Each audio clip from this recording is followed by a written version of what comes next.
if you can keep the injuries down and get yourselves back into winning ways again, then I could see you guys doing it. I mean, we're rooting for you to go, and go and get that Champions League spot. Seeing Nottingham Forest, seeing Bournemouth doing as well as they're doing, just makes, the Premier League great. Good morning, noon or night, everybody, and welcome back. This one, of course, is a Forest v Brighton preview with the one and only Luke Linx. How are you doing, mate?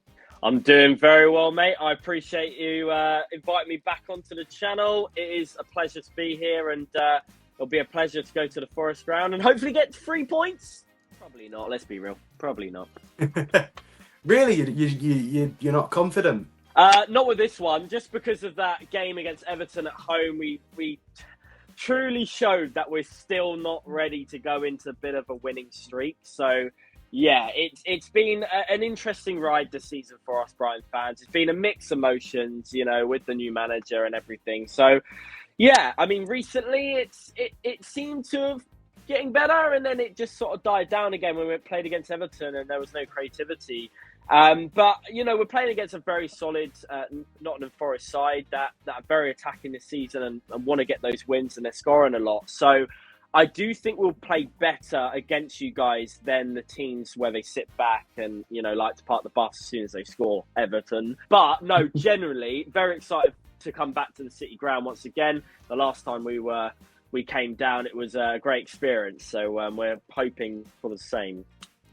Well, I think that we're hoping a little bit more towards the time that you came before that, which was a very much a pivotal night in staying up first try from the Premier League. Before I get into the bulk of the questions, I would just like to say to everybody watching, make sure to like and subscribe so we can fix this awful statistic. Thank you very much, and I will get sort of straight on with it. You said about not being the best against teams that can sit back and defend, and I was quite surprised to hear you say that we're an attacking team, because that's where I think that's something that a lot of clubs have been having a go at us for, saying that we defend too much and we do this and that. So what are you really expecting from us on Saturday? Consistency. That's probably the biggest thing, because you guys, yes, losing against Bournemouth, but apart from, Bournemouth game aside, you've been very consistent, a lot of wins on the bounce and, consistently playing well. And I think that's just going to hurt us quite a bit, where we've kind of, gone against teams where they've not been as consistent at times, where, they've shown weakness, we've gone and attacked that. So depending on how Forest, of course, come out in this game, if the Bournemouth game has affected them, hopefully it will be on our side. But, if they're not, and they are very consistent, I think it's going to be very, very difficult for us to sort of find a way through, because we are finding it very difficult to score at the moment, and players seem to want to walk the ball in the back of the net. So it's not something that we're probably going to be able to do against you guys when you're playing at your best. We've been very happy to defend against teams who want to, as you say, walk it in. Back at the Amex, you scored two really, really good goals, and what a header that was from Hinshelwood, and free kick from Danny Welbeck. If you only want to walk it in, then where do you reckon those goals will come from on Saturday for you? To be honest, I'm not too sure. We're very strange at the moment, especially with the players that are coming in and out all the time. Fabian doesn't seem to have his starting 11, quite yet. It seems to be very mix and match.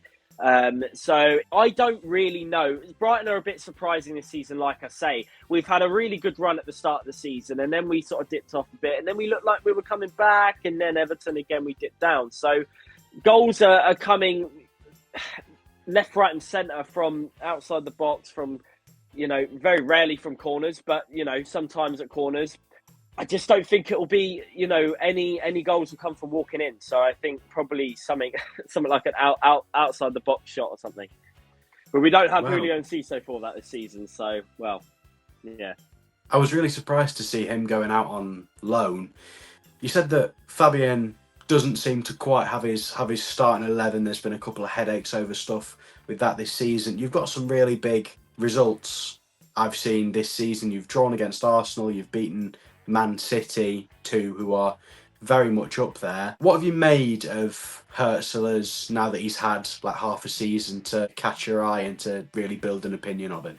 I kind of said this to a few other people as well. I don't have much opinion on him just yet, really, because I still think half a season is very early for any manager, and a manager that's 32 years old, he's still sort of getting the grips of Premier League football. He's never been in the Premier League before and never been in a league that is this competitive. He was in the second Bundesliga, and there it is competitive with the squad he has, but coming into this league is completely different, and it does, you have to get adapted to it. So it's tough to say with him because, like I say, the start of the season was so good, beating Everton in the first game away. But now we're starting to see inconsistency and starting to see more losses, more draws again. Like we were 3 years ago, almost before we hit Europe. And this is why I'm a little bit worried about how it is all going to turn out in the rest of the season. But I do hope we find ourselves some form, and hopefully Fabian gets himself, going again, and hopefully it goes like it was at the start of the season for the rest of the season. You said about feeling like how it was almost before you got Europe. I'm not sure where you're sitting in the league right now. Where is it? We're ninth at the moment, just 1 Ninth. point above Fulham, and where they're 10th. Yeah. Do you reckon that you get Europe this season? I don't reckon. I don't think we'll get Europe this season. No, I really don't. I just don't think we'll find ourselves enough yet to get some form back. And I just think it's quite competitive this season with you guys doing extremely well, with Bournemouth doing extremely well. Chelsea back into some decent form, and Aston Villa still, not as good as last season, but we'll cut them some slack because they're in the Champions League. But I still think even they're playing okay. So I just don't see where we're going to overtake, especially with Bournemouth. I feel like they would take the last sort of European spot. And I think, honestly, where it's sitting now is where it will be at the end of the season. I think we will be ninth, and I think Aston Villa will just be above us. And I think then Bournemouth will probably get like a Conference League or something like that. Well, if you say it's staying how it is, do you reckon that Forest can stay all the way up where we are? Do you reckon that we can get Champions League? I got asked this from a few Forest fans actually recently, saying, "Do you think we'll stay in the Champions League spot?" And to be honest with you, I would back yourselves to do it. You already showed like you can have a great run of games. You already shown that you can be unbeaten in how many games were you unbeaten for? You were unbeaten for like 5. I want to say it was 8, 9. We went on a 7-game winning streak. That's what I mean. 6 in the Premier League. You can carry that on, and in terms of injuries as well, if you can keep the injuries down and get yourselves back into winning ways again, then I could see you guys doing it. Newcastle did it, and not many people expected Newcastle to get in the Champions League spot. So why can't Forest? Why can't they? I absolutely agree with you, to be honest. I think that probably the biggest thing that will need to go our way is these last few days of the transfer window. We've got a couple of big names on the table, the likes of Matheus Cunha, Douglas Luiz and Yohan Wissa. Any of those would be a fantastic signing. I'd be over the moon with any of them. But am I convinced that they'll actually go through? I definitely don't think we'll get Cunha. I don't really think we'll get Douglas Luiz. And if I'm honest, I think that Yohan Wissa is still less than 50-50, or Wissa. I don't really know. To you watching, who do you think that Forest needs to or will get before the end of the window? Who would you pick if you had the choice? And over to you, Luke.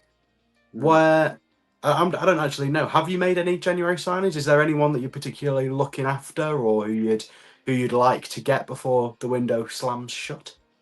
So there is a player that we're eyeing up over in Greece, I think it is, or he is Greek. I don't know if it's over in Greece or he is Greek. Stefanos Tismias or something like that. I'm not sure how you say his surname, but he looks like quite a promising young prospect.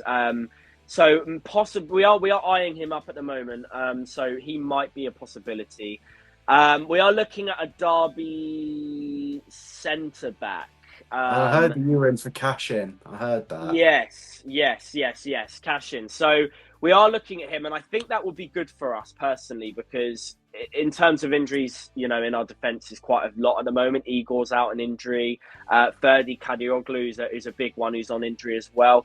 I feel that we're a little bit weak on our defensive side at times as well. Adam Webster's been doing really well to sort of recover that centre-back role, but I think it would be good just to buy another centre-back, and a lot of Brighton fans have been talking about it as well. So hopefully we get a defender in at least in the January before it all ends, hopefully.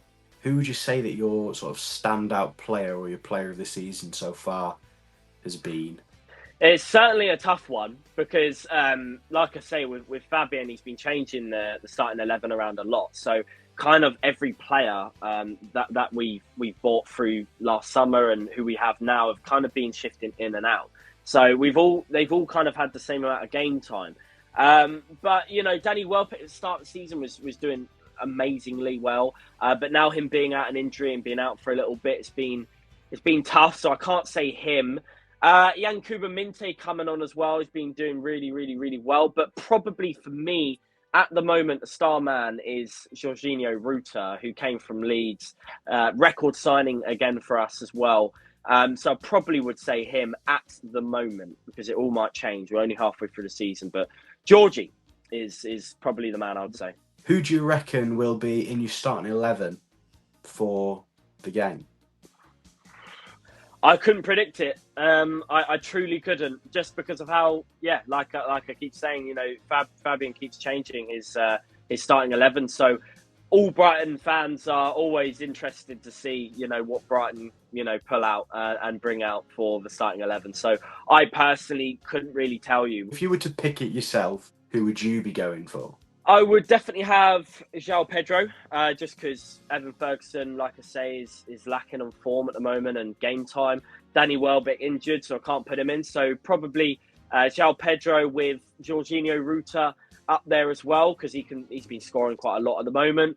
Definitely Carlos Baleba has to be involved because he has been incredible. Actually, arguably, going back on your other question about who could be the player of the season, it's definitely Carlos Baleba and Jorginho Ruta, kind of battling at that sort of place. I would probably say Yasin Ayari again through the midfield, with Yankuba Minte on the right, of course, Karuma Toma on the left. And then I would honestly say Tariq Lamptey's been superb at the moment in defence. So him with Joel Veltman, JP Van Hecker, and of course Lewis Dunk as well. Got to have the skipper involved. And for the goalkeeper, Bart Verbruggen, he's been having most of the game time, so kind of got to pick him. Well, probably one of my favourite things to ask is what's it been like seeing Forest sort of climb up the league as the season's gone on, sort of hearing about our progress and all that? It's been great seeing Forest do as well as they have been doing. I mean, seeing Brighton, a couple of years ago succeeding and shining, and kind of going against what most people would think Brighton would ever be. And through the recent years, it's the same with Forest. No one expected them to be where they are at the moment, and it's just a great shock to the Premier League, and it makes the Premier League way more interesting. It makes the Premier League what it is, the best league in the world. So for me, seeing Nottingham Forest, seeing Bournemouth doing as well as they're doing, just makes, the Premier League great. It just truly does. So seeing Forest do what they're doing, I think, go for it. Absolutely do it. And seeing them being against and above Man City is an incredible achievement as well. I know this season has been rocky and last season as well, but, Forest doing what they're doing is incredible, man. It's incredible to see from another a fan from a club that isn't, those top teams. Big six. Yeah. I mean, we're rooting for you to go, and go and get that Champions League spot. We're not really in competition of Forest because of where we are in the table and where you guys are. You're literally 10 points exactly above us. So, go for it, man. Like, we haven't got anything against you guys. And we love seeing Manchester United. I don't know about you lot, but we love seeing Manchester United where they are in the table. And we love seeing Forest and Bournemouth where they are in the table. It just makes it way more interesting, and it's cool to see sort of the clubs that no one would have thought would be in these European spots actually are in these European spots. Put me a number on where you think that Forest and Brighton are both going to finish. I think Brighton will finish ninth, where they are exactly right now. I said before the season that they would be ninth, and they would finish ninth just because of a rebuild of a new manager and coaching staff. So I'll leave Brighton exactly where they are right now in ninth place. But in terms of Nottingham Forest, if I was to give an actual prediction of where they're going to be, I think if you carry on the way you're going, I think you'll be fourth. I think Man City will find their form. As you can already see, they already are finding their form back now in the last 2 wins. So for me, I would Forest, and I would hope they would, and I hope I'm not going to jinx you with this, so touching wood, but fourth place for you guys, getting Champions League, that would be amazing. Last but probably most important rather than least, for Saturday, give me a score prediction with your scorers. Do you know what? I will probably go with a 1-1. I'll probably go over 1-1. I'm not going confident this time. I mean, last season we had Roberto De Zerbi running across the City pitch. Yeah, this season is a little bit different. So I'm going to go over 1-0. In terms of goal scorers, Chris Wood scored last season. Do we say him again? No, we don't. Is Jota Silva? Jota Silva will probably be playing due to the injury of Callum Hudson-Odoi. It'll be either him or Ramon Sosa, who of course did score against you in the reverse fixture. We'll go Jota Silva with Forest, and with Brighton, again, depends who plays. We might go someone a little different and maybe go Yankuba Minte. We'll go Yankuba Minte. We'll have to see how that one pans out, won't we? I very much look forward to seeing you at the game. Of course, make sure to check out my vlog, check out his vlog on Saturday as soon as they're out. Since it's 12:30 kickoff, I'd imagine they will both be same day, lovely and fresh. Well, you can check out both of our vlogs for the reverse fixture as well, because I was at that one, unlike most away games. And we collabed. But yeah, we talked together about sort of how things were. 3 goals all at my end, and you're at that side as well. Lovely bit of stuff just for you to watch. As I said at the start, if you haven't already, make sure to like and subscribe. You've been watching for however long now, you just may as well. Thank you all for watching. Remember to ingest cheese, subscribe to both of us, and I'll see you on Saturday. Good night.